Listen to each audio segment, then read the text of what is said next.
Hi ಎಲ್ರಿಗೂ ನಮಸ್ಕಾರ. ನಾನಿವತ್ತು ತುಂಬ ಜನರ ಮೋಸ್ಟ್ ಫೇವ್ರೆಟ್ ಆದಂತಹ ಗುಲಾಬ್ ಜಾಮೂನ್ ರೆಸಿಪಿಯನ್ನು ತೋರಿಸ್ತಾ ಇದ್ದೀನಿ. ಇದನ್ನು ಮಿಲ್ಕ್ ಪೌಡರ್ ಯೂಸ್ ಮಾಡಿಕೊಂಡು ಡಿಲಿಷಿಯಸ್ ಆಗಿ ಟೇಸ್ಟಿಯಾಗಿ ಸುಲಭವಾಗಿ ಮನೆಯಲ್ಲೇ ಹೇಗೆ ಮಾಡ್ಕೊಳ್ಳೋದು ಅನ್ನೋದನ್ನು ತೋರಿಸ್ಕೊಡ್ತಾ ಇದ್ದೀನಿ. ಇದಕ್ಕೆ ಏನೆಲ್ಲ ಇಂಗ್ರೀಡಿಯೆಂಟ್ಸ್ ಬೇಕಾಗುತ್ತೆ ಅಂಥೇಳಿ ಒಂದ್ಸಲ ನೋಡ್ಕೊಳ್ಳೋಣ ಬನ್ನಿ. ನಾನಿಲ್ಲಿ 1 ಕಪ್ನಲ್ಲಿ ಮಿಲ್ಕ್ ಪೌಡರ್ ಇಟ್ಕೊಂಡಿದ್ದೀನಿ. ಅದೇ ಕಪ್ನ ಅಳತೆಯಲ್ಲಿ 1/4 ಕಪ್ ಆಗುವಷ್ಟು ಮೈದಾ ಹಿಟ್ಟು, ಸ್ವಲ್ಪ ಏಲಕ್ಕಿ ಪುಡಿ ತಗೊಂಡಿದ್ದೀನಿ, ಅಡುಗೆ ಸೋಡಾ ಸ್ವಲ್ಪ, ನಿಂಬೆಹಣ್ಣು, ಸ್ವಲ್ಪ ಹಸಿ ಹಾಲು ತಗೊಂಡಿದ್ದೀನಿ, 2 ಕಪ್ ಆಗುವಷ್ಟು ಸಕ್ಕರೆ, 2 ರಿಂದ 3 ಸ್ಪೂನ್ ಆಗುವಷ್ಟು ತುಪ್ಪ ತಗೊಂಡಿದ್ದೀನಿ. ಇಲ್ಲಿ ಸಕ್ಕರೆ ಪಾಕ ನಿಮಗೆ ಎಷ್ಟು ಬೇಕು ಅಂತ ನೋಡಿಕೊಂಡು ನೀವು ಸಕ್ಕರೆನ ಹೆಚ್ಚಿಸ್ಕೊಳ್ಬಹುದು. ಸೊ ನಾನಿಲ್ಲಿ 1 ಕಪ್ಪು ಮಿಲ್ಕ್ ಪೌಡರ್ಗೆ 2 ಕಪ್ ಆಗುವಷ್ಟು ಸಕ್ಕರೆ ತಗೊಂಡಿದ್ದೀನಿ. ಸೊ ಬನ್ನಿ ಸಕ್ಕರೆ ಪಾಕ ಮೊದಲಿಗೆ ಮಾಡ್ಕೊಳ್ಳೋಣ. ನಾನಿಲ್ಲಿ ಒಂದು ಪಾತ್ರೆಯನ್ನು ಇಟ್ಕೊಂಡಿದ್ದೀನಿ. ಪಾತ್ರೆಗೆ ಸಕ್ಕರೆ ಹಾಕ್ಕೊಳ್ತೀನಿ. ಇಲ್ಲಿ 2 ಕಪ್ ಸಕ್ಕರೆಗೆ ನಾನು 1 ಕಪ್ ಆಗುವಷ್ಟು ನೀರನ್ನು ಯೂಸ್ ಮಾಡ್ತಾ ಇದ್ದೀನಿ.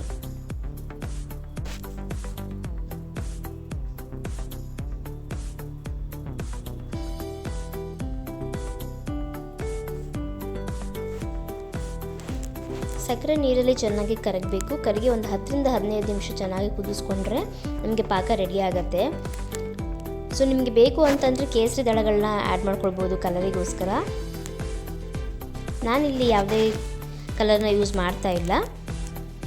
ಯಾಕೆ ಅಂದರೆ ಸಕ್ಕರೆ ಕರಗಿದ ಮೇಲೆ ಅದು ಚೆನ್ನಾಗಿ ಕುದ್ಮೇಲೆ ನಮಗೆ ಅದು ಲೈಟ್ ಗೋಲ್ಡನ್ ಕಲರ್ ಬರುತ್ತೆ. ಸೊ ನನಗೆ ಆ ಕಲರೇ ಸಾಕು ಅಂತ ಅನಿಸಿ ನಾನು ಹಾಗೆ ಬಿಡ್ತಾ ಇದ್ದೀನಿ. ನೋಡಿ, ಈಗ ಸಕ್ಕರೆ ಎಲ್ಲ ಕರಗಿ ಕುದೀತಾ ಇದೆ, ಲೈಟ್ ಗೋಲ್ಡನ್ ಕಲರು ಬಂದಿದೆ. ಸೊ ಈಗ ನಾವು ಅದಕ್ಕೆ ಸ್ವಲ್ಪ ನಿಂಬೆ ರಸ ಸೇರಿಸ್ಕೊಳ್ಳೋಣ. ನಿಂಬೆ ರಸ ಸೇರಿಸೋದ್ರಿಂದ ಪಾಕದ ಟೇಸ್ಟ್ ಚೆನ್ನಾಗಿರುತ್ತೆ. ಜೊತೆಗೆ ಪಾಕ ಗಟ್ಟಿ ಆಗದೆ ಇರೋ ಹಾಗೆ, ಕ್ರಿಸ್ಟಲೈಸ್ ಆಗದೆ ಇರೋ ಹಾಗೆ ನೋಡ್ಕೊಳ್ಳುತ್ತೆ. ಹಾಗಾಗಿ ಲೆಮನ್ ಜ್ಯೂಸ್ನ ಹಾಕ್ತಾ ಇದ್ದೀನಿ. ಜೊತೆಗೆ ಸ್ವಲ್ಪ ಏಲಕ್ಕಿ ಪುಡಿ ಹಾಕೊಳ್ತಾ ಇದ್ದೀನಿ.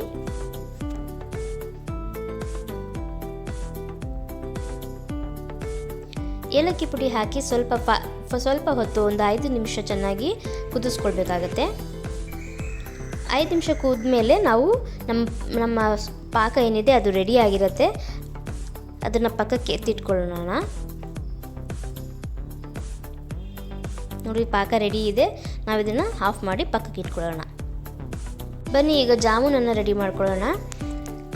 ಈಗ ಒಂದು ಪಾತ್ರೆಗೆ ಮಿಲ್ಕ್ ಪೌಡರ್ ಹಾಕ್ಕೊಳ್ತಾ ಇದ್ದೀನಿ. 1/4 ಕಪ್ ಆಗುವಷ್ಟು ಮೈದಾ ಹಿಟ್ಟನ್ನು ಸೇರಿಸ್ಕೊಳ್ತಾ ಇದ್ದೀನಿ.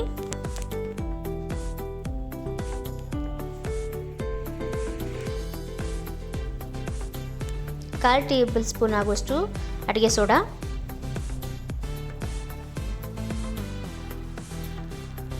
ತುಪ್ಪ ಇಟ್ಕೊಂಡಿದ್ವಲ್ಲ ಆ ತುಪ್ಪನಲ್ಲಿ ಸೇರಿಸ್ಕೊಳ್ಳೋಣ.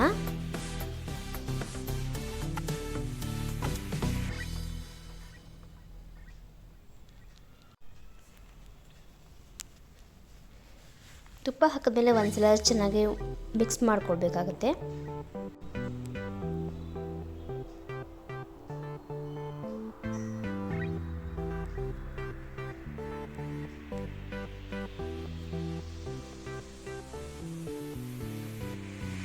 ಕೈನಲ್ಲಿ ಕಲಿಸ್ಬೇಕಾದ್ರೆ ಅದಕ್ಕೆ ಹೆಚ್ಚಿನ ಪ್ರೆಷರ್ ಹಾಕಬಾರ್ದು. ಲೈಟ್ ಪ್ರೆಷರ್ನಲ್ಲಿ ಹಿಟ್ಟನ್ನು ಮಿಕ್ಸ್ ಮಾಡ್ಕೊಳ್ಳೋಣ. ಈಗ ಈ ಬೌಲನ್ನು ನಾನು ಬದಲಾಯಿಸ್ಕೊಳ್ತಾ ಇದ್ದೀನಿ. ಈ ಬೌಲ್ ತುಂಬ ಚಿಕ್ಕದಾಗಿತ್ತು, ಕಲಿಸ್ಕೊಳ್ಳಿಕ್ಕೆ ಕಷ್ಟ ಆಗುತ್ತೆ ಅಂಥೇಳಿ ಬೇರೆ ಒಂದು ಬೌಲಿಗೆ ಹಾಕ್ಕೊಂಡಿದ್ದೀನಿ. ಸೊ ಈ ಬೌಲ್ನಲ್ಲಿ ಮಿಕ್ಸ್ ಮಾಡಿದಂಥ ಮಿಲ್ಕ್ ಪೌಡ್ರು, ಮೈದಾ ಹಿಟ್ಟನ್ನು ಏನಿತ್ತು ಅದನ್ನೆಲ್ಲ ಹಾಕ್ಕೊಂಡಿದ್ದೀನಿ. ಇದಕ್ಕೆ ಸ್ವಲ್ಪನೇ ಹಾಲನ್ನ ಹಾಕ್ಕೊಳ್ತಾ ಹಿಟ್ಟನ್ನು ಉಂಡೆಗಳನ್ನಾಗಿ ಮಾಡ್ಕೊಳ್ಳೋಕ್ಕೆ ರೆಡಿ ಮಾಡ್ಕೊಳ್ತಾ ಇದ್ದೀನಿ.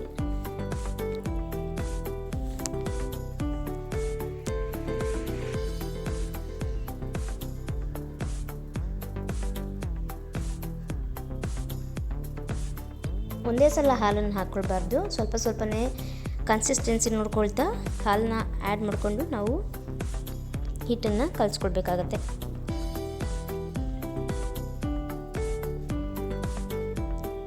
ಸಾಫ್ಟಾಗಿ ಕಲಿಸ್ಕೊಳ್ಬೇಕಾಗತ್ತೆ.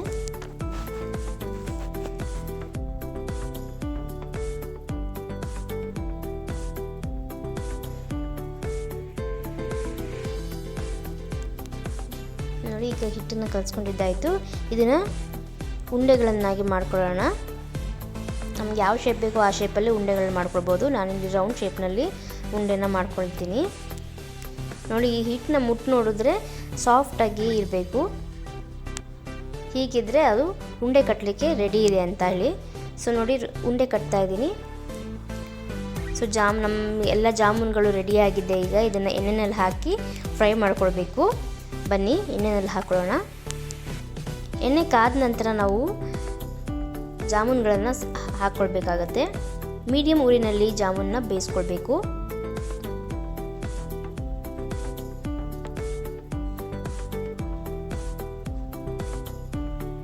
ಮಾಡಿಟ್ಟಿರುವಂಥ ಎಲ್ಲ ಜಾಮೂನುಗಳನ್ನು ಎಣ್ಣೆಯಲ್ಲಿ ಫ್ರೈ ಮಾಡ್ಕೊಳ್ತಾ ಇದ್ದೀನಿ ಹಾಕ್ಕೊಂಡು.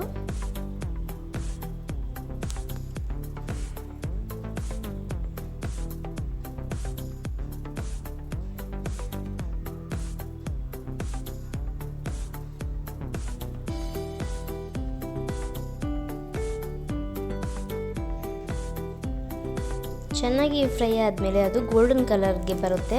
ಸೊ ಗೋಲ್ಡನ್ ಕಲರ್ ಬಂದಾಗ ನಮಗೆ ಜಾಮೂನುಗಳು ಚೆನ್ನಾಗಿ ಬೆಂದಿದೆ ಅಂತ ಅರ್ಥ. ಆಗ ಅದನ್ನು ನಾವು ಮಾಡಿಟ್ಕೊಂಡಿರುವಂಥ ಸಕ್ಕರೆ ಪಾಕದೊಳಗಡೆ ಡೈರೆಕ್ಟಾಗಿ ಹಾಕಬೇಕು. ಬಿಸಿ ಇರುವಾಗಲೇ ಜಾಮೂನನ್ನು ಪಾಕದೊಳಗೆ ಸೇರಿಸೋದ್ರಿಂದ ಚೆನ್ನಾಗಿ ಪಾಕನ ಹೀರ್ಕೊಳ್ಳೋಕ್ಕೆ ಸಹಾಯ ಆಗುತ್ತೆ. ಸೊ ಹಾಗಾಗಿ ಇಲ್ಲಿ ಚೆನ್ನಾಗಿ ಫ್ರೈ ಮಾಡ್ಕೊಳ್ಳೋಣ. ಫ್ರೈ ಮಾಡಿದ್ದಾದಮೇಲೆ ಇದನ್ನು ಎಲ್ಲ ಜಾಮೂನನ್ನು ನಾವು ಸಕ್ಕರೆ ಪಾಕದೊಳಗಡೆ ಸೇರಿಸ್ಕೊಳ್ಳೋಣ. ಈಗ ಇಲ್ಲಿ ಜಾಮೂನು ಬೇಯ್ತಾ ಇದೆ. ಜಾಮೂನು ನಿಧಾನವಾಗಿ ಬೇಯುತ್ತೆ, ಸ್ವಲ್ಪ ಟೈಮ್ ತಗೊಳುತ್ತೆ. ಆದರೆ ಮೀಡಿಯಮ್ ಊರಿನಲ್ಲೇ ಬೇಯಿಸ್ಕೊಳ್ಬೇಕು. ಹಾಗಾಗಿ ಚೆನ್ನಾಗಿ ಫ್ರೈ ಮಾಡ್ಕೊಳ್ಳೋಣ ಮೀಡಿಯಮ್ ಊರಿನಲ್ಲಿ ಇಟ್ಕೊಂಡು.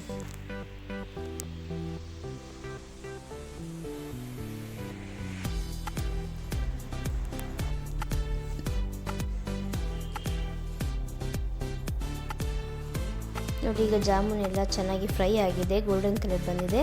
ಅದನ್ನು ನಾನು ಡೈರೆಕ್ಟಾಗಿ ಸಕ್ಕರೆ ಪಾಕದೊಳಗಡೆ ಸೇರಿಸ್ಕೊಳ್ತಾ ಇದ್ದೀನಿ.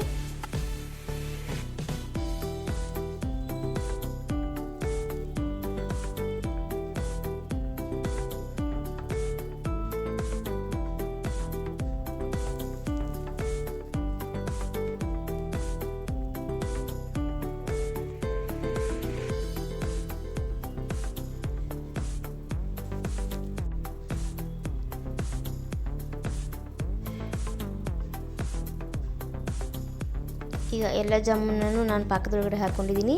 1-1.5 ಗಂಟೆಗಳ ಕಾಲ ಹಾಗೆ ಬಿಟ್ಟ ಮೇಲೆ ನಮ್ಮ ಗುಲಾಬ್ ಜಾಮೂನ್ ರೆಡಿಯಾಗಿದೆ. ನೋಡಿ ಇಲ್ಲಿ ಎಷ್ಟು ಚೆನ್ನಾಗಿ ಕಾಣಿಸ್ತಾ ಇದೆ, ತುಂಬ ಮುದ್ದ ಕಾಣಿಸ್ತಾ ಇದೆ. ಜೊತೆಗೆ ಅದು ತುಂಬ ಟೇಸ್ಟಿ ಕೂಡ. ತಿಂತಾ ಇದ್ರೆ ಒಂದೊಂದೇ ಅಂಥೇಳಿ ಎಲ್ಲ ಖಾಲಿ ಆಗಿಬಿಡತ್ತೆ. ನೀವು ನೋಡ್ಬೋದು, ಇದನ್ನು ಒಂದು ಕಟ್ ಮಾಡಿ ಕೂಡ ಇಟ್ಟಿದ್ದೀನಿ. ಒಳಗಡೆ ಹೇಗೆ ಚೆನ್ನಾಗಿ ಬೆಂದಿದೆ ಅಂಥೇಳಿ. ತುಂಬಾ ಟೇಸ್ಟಿಯಾಗಿರುತ್ತೆ. ಜ್ಯೂಸಿಯಾಗಿ ಸಾಫ್ಟಾಗಿ ತುಂಬ ಚೆನ್ನಾಗಿ ಬಂದಿದೆ.